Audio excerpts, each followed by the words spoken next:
Halo anak-anak yang dikasih Tuhan, apa kabar kalian semuanya? Tante Ari, juga tante yang lain, sangat berharap kalian dalam keadaan yang baik, sehat, penuh sukacita Tuhan, dan tetap bersemangat. Anak-anak, kita memasuki pekan suci, tepatnya Minggu Palma. Pada Minggu Palma ini, kita diajak untuk merenungkan, untuk memahami hari-hari terakhir kehidupan Yesus di dunia. Tuhan Yesus menjalani hari-hari terakhirnya dengan penuh penderitaan anak-anak. Tidak mudah, tetapi Tuhan Yesus selalu ingin menyelesaikan tugasnya di dunia ini sesuai dengan kehendak Bapa. Nah anak-anak, nanti kita akan mendengarkan bersama sabda Tuhan yang dikutip dari Injil Lukas. Tetapi kali ini kita akan mendengarkan sabda Tuhan yang dipersingkat. Kalian dengarkan baik-baik ya. Nanti ada tamu istimewa kita, yaitu Frater Ferdi. Frater Ferdi sekarang ini ada di Jogja. Dia adalah frater dari kongregasi MSF. Frater Ferdi nanti akan menjelaskan pesan sabda Tuhan. Oke anak-anak, sekarang kita akan buka dulu dengan doa. Doa berikut ini akan dipimpin oleh teman kita Adam. Mari anak-anak, kita satukan tangan kita tundukkan kepala kita berikan waktu dan hati kita yang terbaik untuk kita berbicara kepada Tuhan. Dalam nama Bapa dan Putra dan Roh Kudus, amin. Tuhan Yesus, terima kasih untuk hari yang indah. Saat ini kami mau mulai kegiatan ini. Berilah kami pikiran yang baik, pribadi yang baik, dan kekuatan yang baik. Jauhkanlah kami dari godaan-godaan yang justru mengganggu kami dalam belajar. Amin.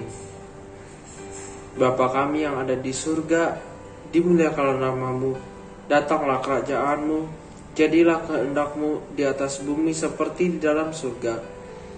Berilah kami rejeki pada hari ini, dan ampunilah kesalahan kami, seperti pun kami pun mengampuni yang bersalah kepada kami. Dan janganlah masukkan kami ke dalam pencobaan, tetapi bebaskanlah kami dari yang jahat. Amin. Dalam nama Bapa dan Putra dan Roh Kudus. Amin. Baiklah anak-anak, sekarang waktunya kita mendengarkan sabda Tuhan dan juga pesan sabda Tuhan. Mari anak-anak, kita buka telinga kita, juga kita buka hati kita, agar kita dapat menerima sabda Tuhan ini. Dan kita betul-betul dapat menghayati kisah yang akan diceritakan. Dan kita sungguh dapat memahami dan mengerti betapa Tuhan sangat mencintai kita, sehingga Dia rela untuk menderita demi menebus dosa-dosa kita. Kisah sengsara Tuhan kita Yesus Kristus. Yesus memasuki kota Yerusalem dengan menaiki seekor keledai. Orang-orang sepanjang jalan menyambutnya sambil berseru, "Hosana, diberkatilah Dia yang datang dalam nama Tuhan." Hari Raya Paskah tinggal beberapa hari lagi. Imam-imam kepala berusaha untuk menangkap Yesus karena mereka tidak suka apa yang Yesus ajarkan. Mereka ingin orang-orang mendengarkan mereka dan bukan mendengarkan Yesus. Murid Yesus yang bernama Yudas setuju untuk membantu mereka menangkap Yesus. Sementara itu, beberapa murid Yesus yang lain menyiapkan segala sesuatu untuk perjamuan Paskah.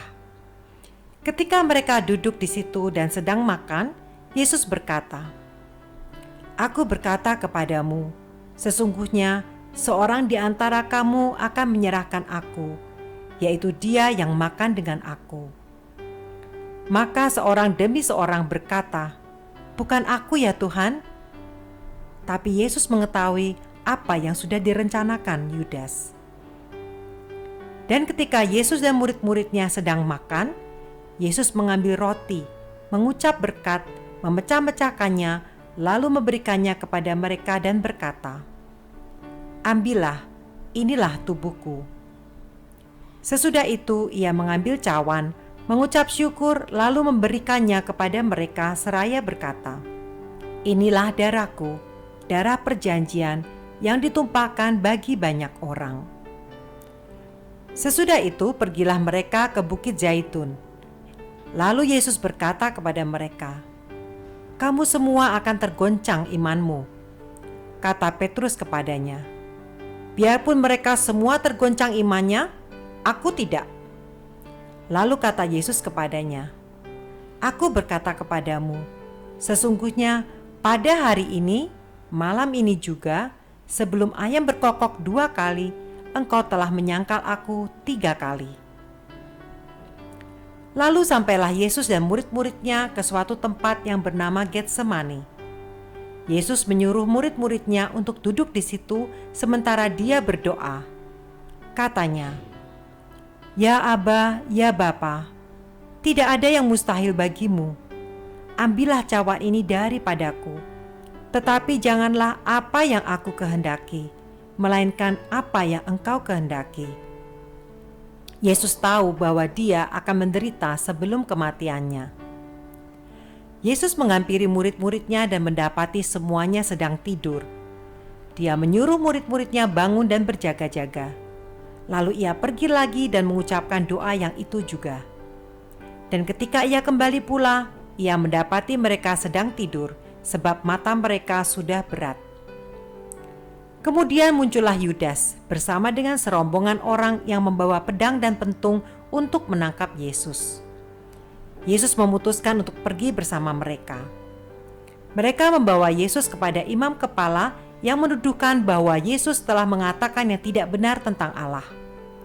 Lalu seorang imam agung bertanya kepada Yesus, "Apakah engkau Mesias, anak dari yang terpuji?" Jawab Yesus, "Akulah dia, dan kamu akan melihat Anak Manusia duduk di sebelah kanan yang Maha Kuasa di surga."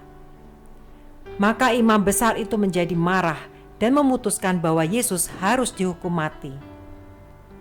Pada waktu itu, Petrus masih ada di bawah, di halaman. Lalu datanglah orang-orang menanyai dia apakah dia mengenal Yesus. 3 kali Petrus menjawab tidak. Dan pada saat itu berkokoklah ayam untuk kedua kalinya.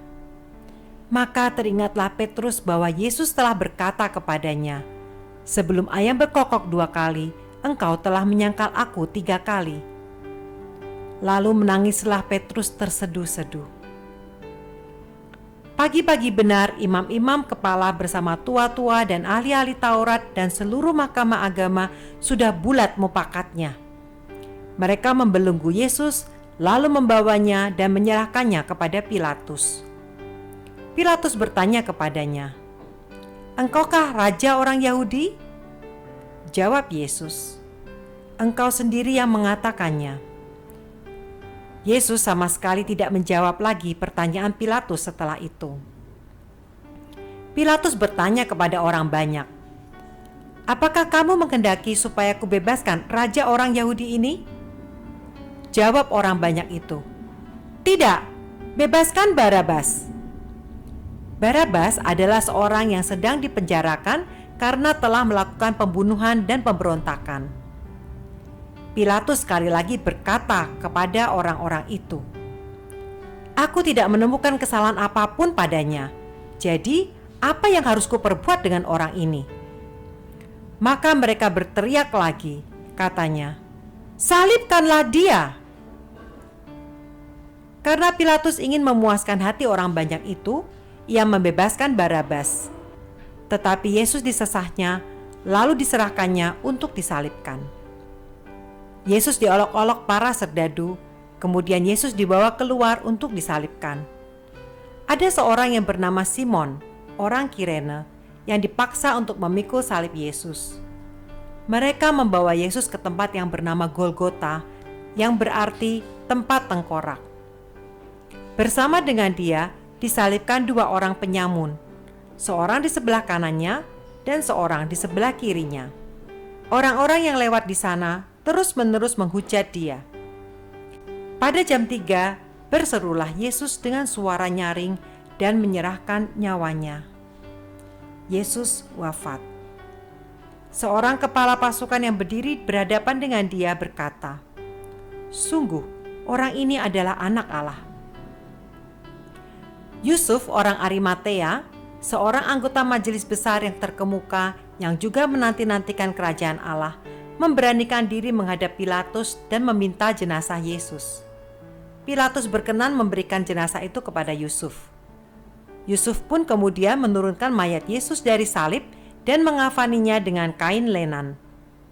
Lalu bersama Bunda Maria, ia membaringkan Yesus di dalam kubur yang digali di dalam bukit batu. Kemudian digulingkannya sebuah batu ke pintu kubur itu. Demikianlah sabda Tuhan.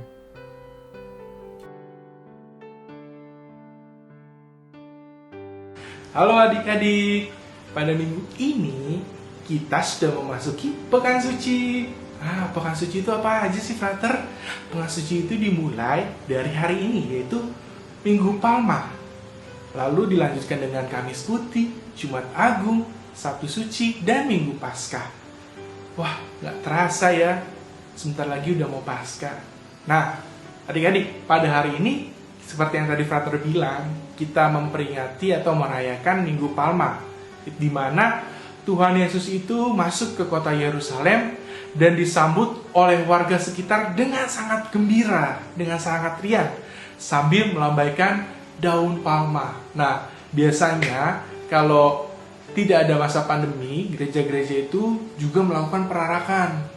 Ya, perarakan sambil melambaikan daun palma yang menandakan kedatangan Yesus. Nah, adik-adik, pada hari ini juga kita mendengarkan kisah sengsara Yesus.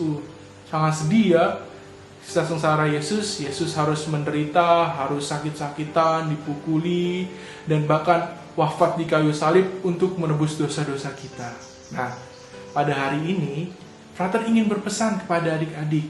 Yang pertama, orang-orang Yerusalem itu bergembira menyambut Yesus karena Yesus itu datang. Nah, sekarang Frater mau pesan kepada para adik-adik ya. Adik-adik itu setiap hari harus bergembira dan bersyukur. Karena apa? Karena Tuhan setiap hari itu datang dalam hidup kita, adik-adik. Loh, kok datang sih, Frater? Ya, datang. Tuhan Yesus itu datang dengan menyalurkan kasih-Nya melalui orang tua kita masing-masing, papa, mama, melalui saudara-saudara kita, kakak atau adik kita, dan melalui teman-teman. Maka dari itu, seperti orang Yerusalem yang menyambut gembira Tuhan Yesus karena kedatangannya, nah kita harus bergembira juga adik-adik setiap hari karena Tuhan Yesus itu datang setiap hari. Dan yang kedua, tadi kita sudah mendengarkan kisah sengsara. Nah, kira-kira apa sih yang membuat Yesus wafat di kayu salib?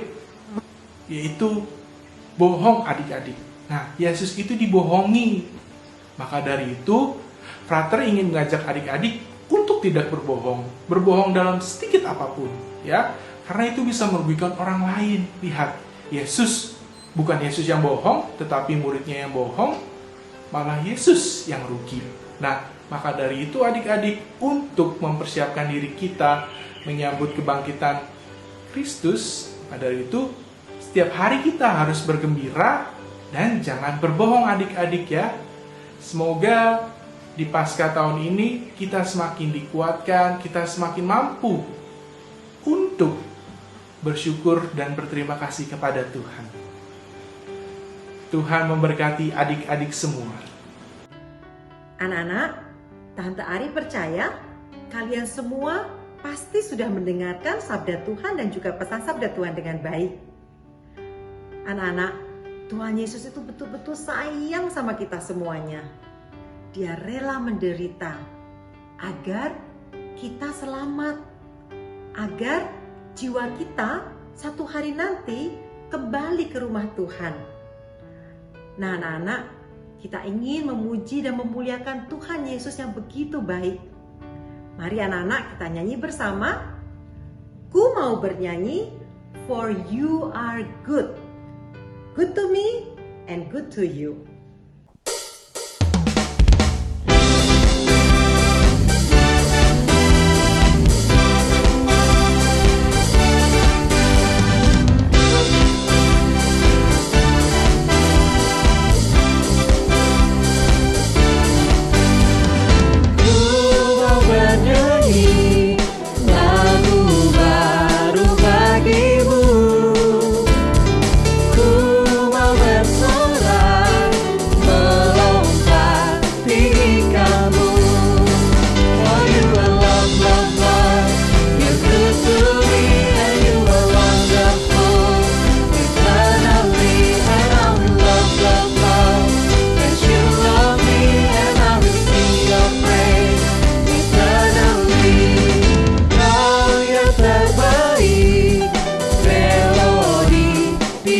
hatiku.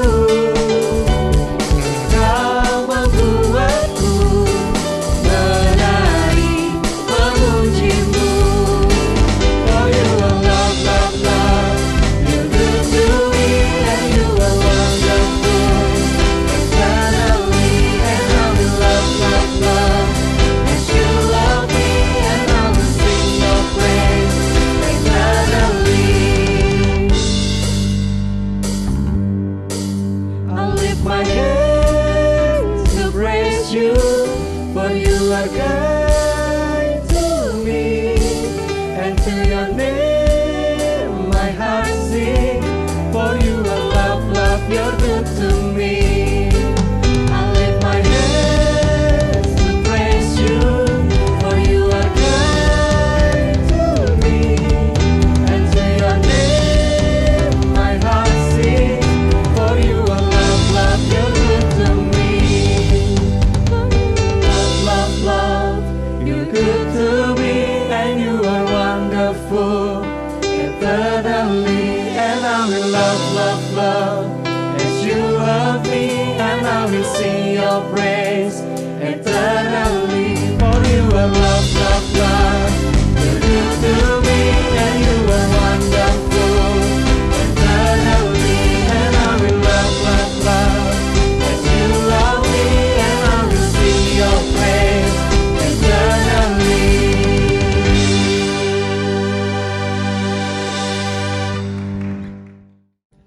Anak-anak, berikut ini kita akan membuat aktivitas. Teman kita Gabriel akan memandu kita untuk membuat daun palma. Ya, karena minggu ini ada Minggu Palma. Ayo anak-anak, kita membuat daun palma untuk menyambut Tuhan Yesus sebagai Raja kita. Kita kumpulkan bahan-bahannya dan kita buat bersama-sama. Ayo. Halo teman-teman, nama saya Gabriel dari Marta. Sekarang saya akan mencontohkan cara membuat daun palma seperti ini. Berikut adalah bahan-bahan yang perlu kita siapkan adalah gunting, pensil, dan kertas warna, cutter, dan lem tembak. Langkah-langkahnya sebagai berikut. Pertama, kita melipat kertas dibagi dua secara memanjang. Lalu kita melipat dua di bagian salah satu sisinya dan memotongnya dengan cutter. Sisakan bagian kertas yang dipotong. Kedua, potongan kertas yang besar kita lipat menjadi dua bagian lagi dan lipat lagi dua bagian agar bagian tengah terlihat. Ketiga, gambarkan garis lengkung pada kertas sesuai dengan video. Ini lalu dipotong sesuai garis.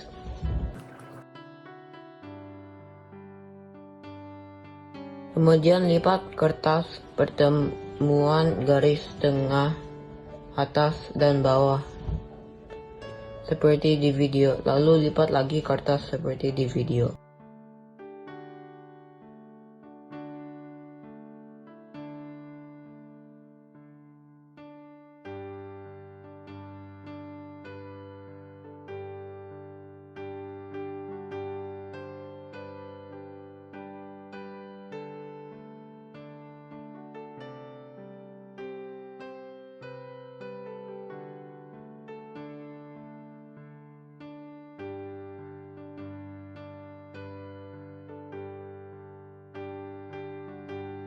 Keempat, bukalah lipatan kertas lalu dibentangkan. Kemudian lipat menjadi dua bagian seperti di video. Untuk mengambil garis tengah,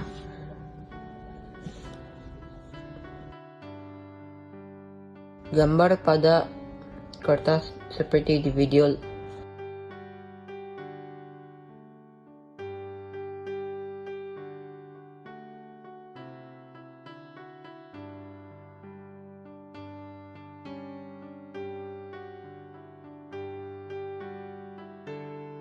Lalu gunting polanya.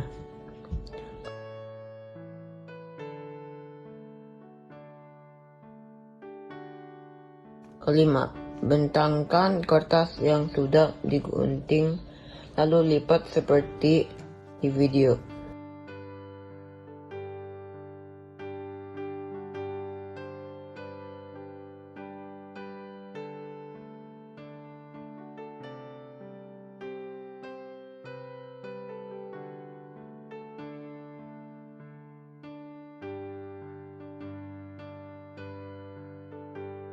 Ambil bagian kertas yang disisihkan untuk dibuat batang. Gulung kertas seperti di video dan dilem di beberapa bagian.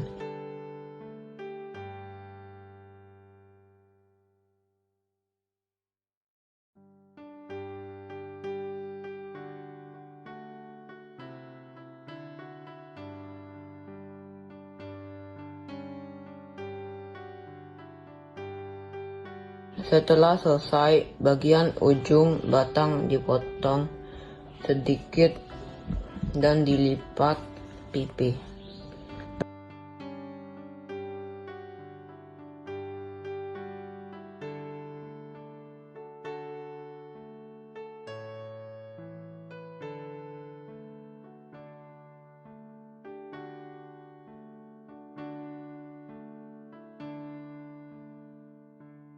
Berikan lem lalu disatukan dengan daun seperti di video. Lalu di tengah daun kasih lem, terus menempelkan menjadi satu. Selesai sudah daun palma yang saya buat. Anak yang terkasih, tanpa terasa kita sudah pada penghujung dari acara kita. Sebentar lagi kita akan doa bersama. Doa penutup berikut ini akan dibawakan oleh teman kita Davin. Mari anak-anak, kita satukan tangan kita juga persembahkan waktu ini untuk kita bersyukur karena Tuhan begitu mencintai kita dan selalu mengajarkan kita lewat sabda-sabdanya. Dalam nama Bapa dan Putra dan Roh Kudus. Amin.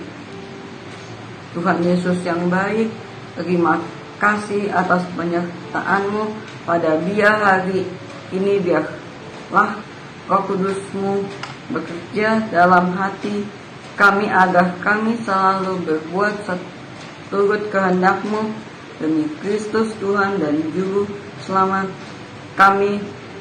Amin. Salam Maria, penuh rahmat Tuhan sertamu, terpujilah engkau di antara wanita, dan terpujilah buah tubuhmu, Yesus.